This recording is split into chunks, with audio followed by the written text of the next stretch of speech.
I have a story to tell, but it could potentially get me into some trouble, so I'm going to leave out any clearly identifying details in the hopes it stays anonymous enough that there won't be any blowback.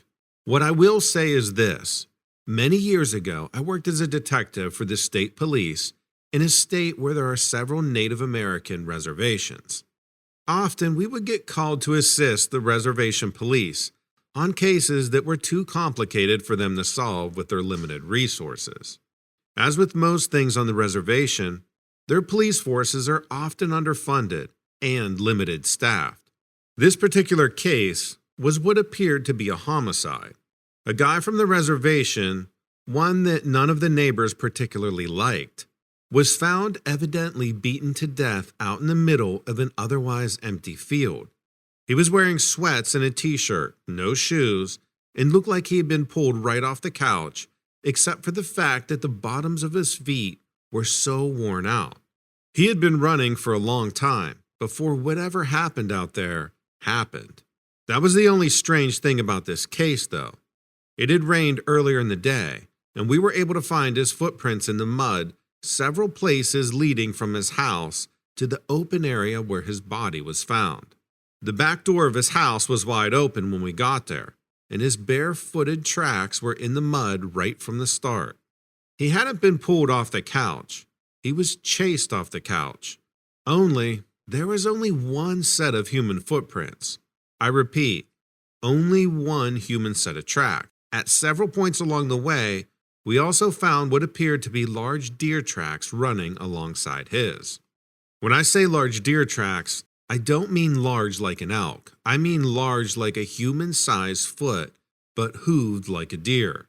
These tracks were also in the front yard, though. In fact, right by the living room window, which had been shattered from the outside. The general consensus among most of the investigators was that someone had come to settle a score with him, and since it was close to Halloween, the assumption was that they had been wearing some kind of costume to freak him out. It was his brother who told me there was another explanation, but once you hear it, you'll understand why I never bothered to present it to my coworkers as a possibility. It's absolutely crazy sounding, but my personal belief is that it is true.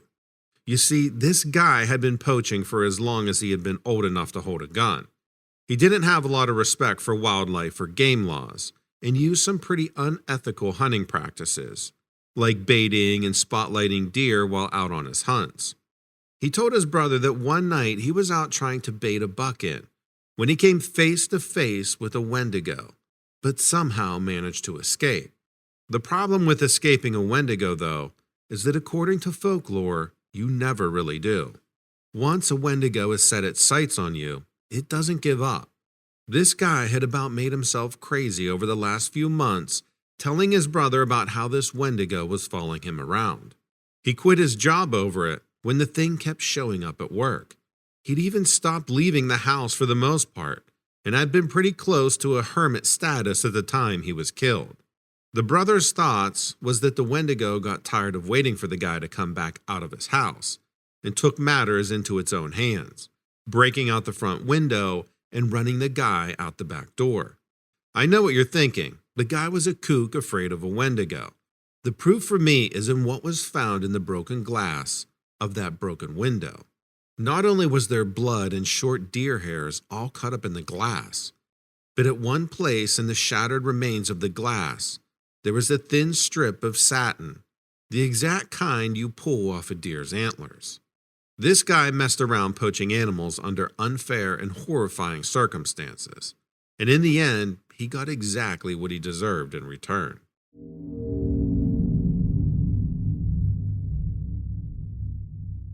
In the winter of 2002, I was a police officer in Athens, Ohio, home of Ohio University. As any cop in a small college town will tell you, Thursday nights can get a little wild. Most of the kids leave campus on Friday night to head home and visit their parents. So Thursday nights reign as party nights on campuses. I want to say it was mid-December and the last Thursday before finals week and subsequent Christmas break, making it the wildest Thursday night of the year. Ohio University is home to 4 fraternities and 3 sororities, Needless to say, most of our Thursday night calls centered around the inhabitants of one of the more popular frat houses. In recent months, most of our calls to that fraternity had been centered around a series of practical jokes played on the elderly man who lived across the alley. He had made a few noise complaints, and it had created a sort of an ongoing battle between him and the fraternity. I personally had been called out at least a half dozen times to deal with these issues, and I can't even begin to guess how many other officers had been sent to deal with the same stuff on their shifts. The old guy's name was Eugene, and it would be unfair of me to make him out as some sweet, innocent man, fallen victim to the immaturity of boys that lived in the frat house. Eugene was a troublemaker too, and had a rap sheet as long as my arm from a lifetime of petty crime, and he certainly got his own blows in during the dispute. Between the fraternity poisoning Eugene's garden with Roundup and Eugene hitting the back windows of their house with a pellet gun, there were at least a dozen other instances of back-and-forth jabs that had turned from humorous to downright uncivil over time. A few weeks before the night in question, though, the battle came to an abrupt end when Eugene suffered a heart attack and died watching a football game at his sister's house. The whole street had been quiet since he left, and somewhat ironically, the fraternity had held off their partying for a few weeks out of respect for Eugene. It seemed like a worthless gesture, since what he really would have liked was for the partying to let up while he was alive. But myself and the other officers appreciated a few weeks of quiet patrols. I knew they wouldn't skip the Friday before finals, though, so I was ready to handle some more complaints when I checked into work that night. It wasn't long before I got the first call out to the fraternity. Not by a neighbor reporting noise, though. This call from the boys at the frat house themselves. When I got there, they told me they'd been setting up for a party, and someone had stolen a keg off the back porch. I chalked it up to a college prank, and told them the keg would likely resurface later, or at another frat party. They weren't happy with me, but they couldn't argue. They knew by now how these things worked. I got back into my car and answered a couple more calls. A domestic dispute across town, and a Christmas tree that had caught fire. Then I was getting ready to park and wait for my next interaction. I got dispatched back to the fraternity a second time. Again, the call came from the frat boys themselves. When I got there, everyone was huddled in the living room, toward the front of the house. The back door, which faced the alley, had been blown right off its hinges, and was laying flat on the floor in the kitchen. The door facing and all was still attached. I asked what happened, but nobody seemed to really know. They were hanging out and drinking, they said, when suddenly the whole thing flew into the house like a gust of wind had hit it, but there hadn't been any strong winds. The streamers on the back porch were still undisturbed. I looked at the door and there was no evidence that it had been kicked in. It was really puzzling to me. And I was beginning to wonder if the partiers weren't playing a prank on me. It was about that time that someone who was standing and looking out the hole where the back door used to be noticed someone walking in Eugene's backyard. I turned and looked just in time to catch it too. It was clearly a person hunched over and sneaking behind the old shed behind Eugene's place. So I called out for them to stop. I knew nobody was supposed to be over there. I talked to Eugene's sister just the day before, and she told me she wasn't planning to start cleaning the house until after Christmas passed. The figure never came back, though, nor did they emerge from the other side. I decided to head over and have a look. The snow had been falling on a few separate occasions since Eugene passed, and his backyard was blanketed in snow. There weren't even squirrel tracks anywhere to be seen, and certainly not adult human footprints either. There was no person hiding behind the shed, and there was no indication that anyone had been over there at all. I shrugged it off, thinking maybe me and the witness both had been seeing things, shadows from all the Christmas lights and trees around the area. But as I turned with my flashlight, I caught a glimpse of something through the window of the shed. There on the floor in the middle of that locked shed sat the stolen keg from earlier. I knew it was the same keg because their fraternity name was written in black marker on the side of it when they put it on reserve. I never told the kids. I just left it there and let Eugene have the last word.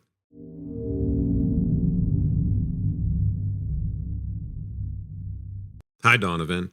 I've really been loving your channel. I always thought there were crazy things happening behind the scenes of normal life. And I love that so many people are willing to contribute here. When I was in college in the Washington, D.C. area, I worked part-time at a country club. It was nice to have extra cash, but I also got golfing privileges with the job.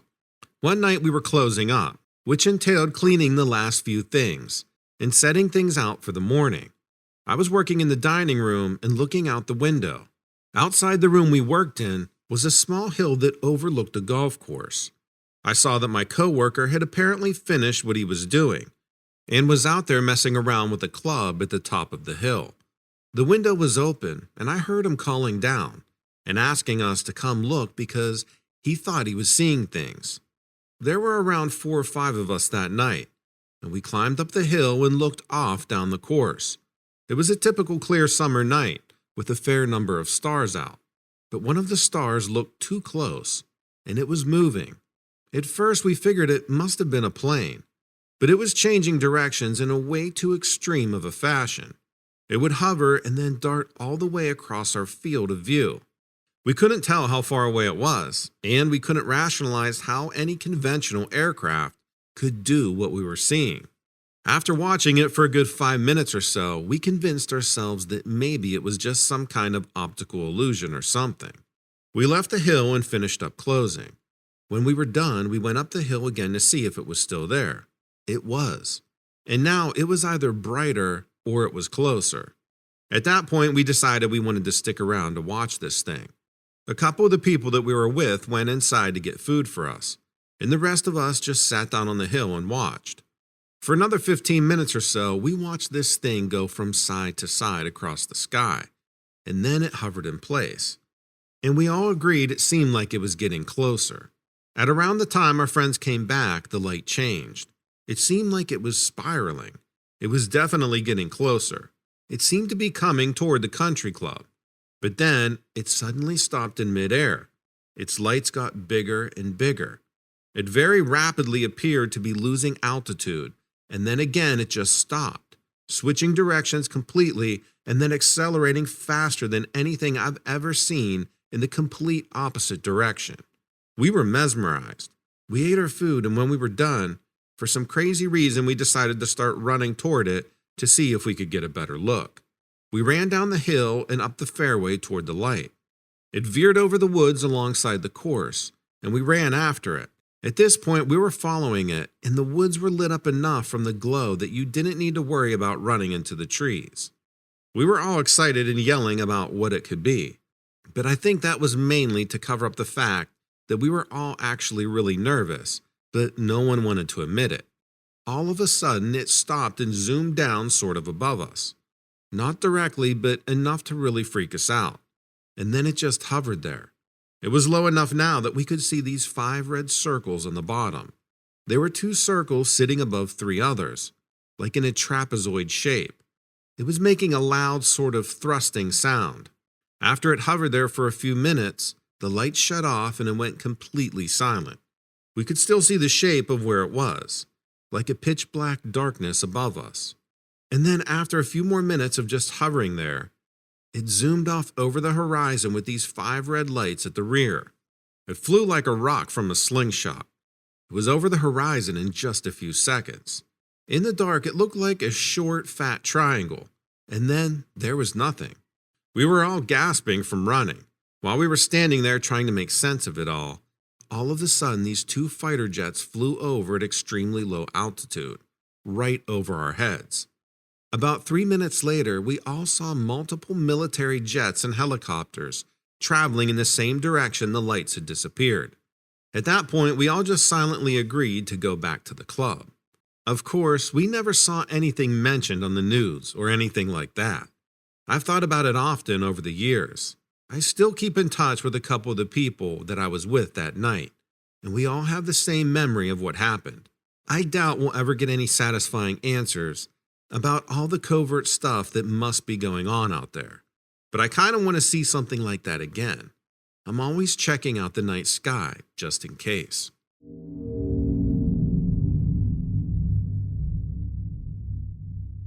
I saw something out in Buzzard's Bay in Massachusetts that really freaked me out. My buddy and I were out fishing there last Sunday, and we saw something break the surface about 20 feet away from us. He said dolphin. I said, nah, it's a whale. But then it got closer and we got another look. It was a weird blue-green color, and when it rose up a little, it looked like it had a hump on its back. But it was shimmery, and not the color of a whale or a dolphin, a brighter color, like those fancy tropical fish you can buy. So we were thinking that it was some sort of floating trash that was reflecting the light. I don't know, just bobbing up from the current or something. But the weird thing was, it kept getting closer to us, way faster than the current would bring it. Then it stopped. It disappeared for a few minutes, and I was guessing that it had sunk. A few minutes later, we're just chilling, kicking back with our rods, and the strangest thing started happening. The water began to swirl around us, maybe in a 15-foot perimeter with us in the middle. Little waves cresting and going in a circle around us. I never saw anything like it, and neither had my buddy, because he sat right up saying, "What the hell?" At first I laughed because he's this big guy and he looked a little nervous, while I was thinking there had to be a rational explanation, like we were caught in a school of blue fish or something. But it started getting closer, like the circle was closing in on us. The waves going around us seemed like they were getting taller. Not really tall, but rising enough to make me put down my rod and grab the side of the boat. Now, my boat ain't big. It's a 16-footer, but the force from whatever this was started making the boat swivel too. We weren't spinning fast or anything, but we were doing a circle. By then, we were both like, what the hell is going on here? And I said, you want to get out of here? And he said, yeah. So I tried to fire up the motor, which is a 60-horsepower Yamaha 4-stroke that I just got a year ago. That thing's never given me any trouble, but it wouldn't start. I mean, completely dead. The water was choppy and the boat had started rocking a little because the waves were spinning us faster around. I just gave up on the motor after about 8 tries because I was freaking out now too. We just needed to move now. I grabbed an oar and he grabbed the other one, and we paddled right out of that spinning circle.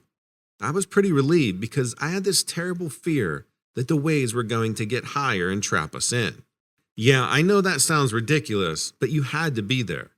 We waited a few minutes and couldn't even see the whirlpool thing anymore, and my buddy said, "You want to go in?" I'm thinking that's a long way to paddle, and pretty soon someone's going to come by. It's a well-traveled area, and they could give us a tow. And the weirdness had disappeared, right? So I just said, let's wait, and we cast out our lines again. It was just like 2 minutes later that something big took the bait, and my rod bent almost double. I'm thinking it's a striper. You know, it was only 5 years ago when that fella caught a 65-pound striper right here in Buzzard's Bay. Whatever it was wicked big. I was afraid if I didn't tire out, my rod was going to snap. So I let it run a bit, then reeled it in some. I did that a few times. It started going soft, getting tired, so I took up a lot of slack all at once, pulling that sucker in right quick before it caught a second wind. It got closer and closer, and the damnedest thing started happening. The whirlpool thing was back, circling around the boat. I was like, screw this, I'm still getting my fish, so I just kept pulling it in. But then suddenly, I could see what I'd caught. I saw it through the water about 6 feet down. It was no damn fish. This thing had a bunch of legs like an octopus, maybe not 8. I wasn't stopping to count, but more than 4, almost like tentacles. And it was this iridescent color, between blue and green. The body wasn't round either. It was long and skinny, and tapered on one end. I yelled to my buddy to get his camera ready. I needed him to get a picture as soon as I brought the thing up, because I could already tell this was going to be one of those times no one will believe you unless you got a picture. So he grabs his phone and leans over the side a bit. Then he sees it and says, "What in the hell is that?" As soon as he says that, the thing rolls over, and I can suddenly see its head. I couldn't believe it, even though it was right in front of me. This thing had a face. Not a human face, but not a reptile face either. Like a human-reptile crossbreed. The only reference I can think of is the creature from the Black Lagoon. except it had all these crazy tentacle legs. The thing was looking right at me with these big flat black eyes, and I froze. I stopped pulling. I didn't want this thing any closer. No way. But I yelled to my buddy, "Take a picture through the water now." As soon as I shouted, one of the legs came right up and smacked hard into the side of the boat, right next to where my friend's leaning over. I swear I thought this thing was going to grab a hold of him. He stumbled back, dropping his phone and making us rock so hard I thought we were going to capsize. That's when I let my rod go, crouching down and hanging on with both hands, because no way did I want to be in the water with that thing. The boat steadied, so I leaned over to look over the edge just a little. I couldn't see it anymore. It must have dove down once I let the rod go. But I decided to cut the line. My buddy yelled, "What the hell are you doing?" But man, that thing looked meaner than an eel and must have weighed 80 or 90 pounds. Just judging from its creepy face and the way it moved, it seemed to have intelligence. I wasn't going to play around with it. That was some sort of supernatural something, and I didn't want to mess with it. Anyway, the whirlpool around us was gone now too, so maybe it created that somehow. Or maybe there was more of them around us. Geez, that's a scary thought. Okay, and another weird thing is, when I tried to fire up the motor a minute later, it worked. It cranked up on the second try. Maybe a coincidence. Well, that's it. If anyone else has seen anything weird out there in Buzzard's Bay, I would like to hear about it.